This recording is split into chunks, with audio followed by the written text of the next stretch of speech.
We're here in Geneva for the UN Forum on Business and Human Rights, which is a great opportunity, bringing together about 2,000 people from around the world, from government, business, civil society, trade unions, to tackle systemic problems. And the issue of modern-day slavery and human trafficking is certainly one of those problems.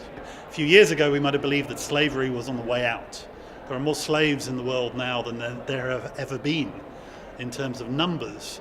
And some of that is historic, but we're also seeing the way that supply chains work around the world are actually creating circumstances of vulnerability for workers. So our piece of this very complex puzzle is the issue of recruitment.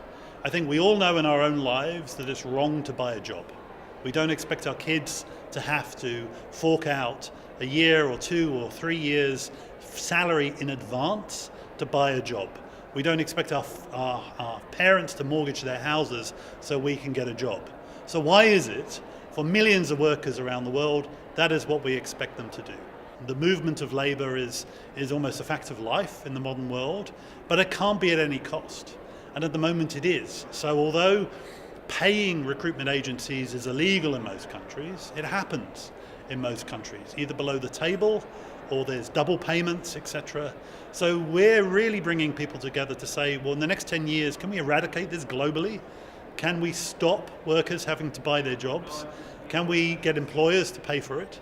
And in that way, take away what we think is one of the enabling factors for modern-day slavery. It's, if you like, the original sin.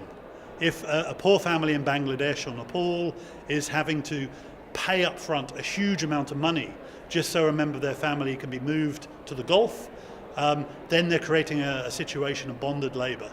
That person might have their passport confiscated and other things. And so you can see how the exploitation starts.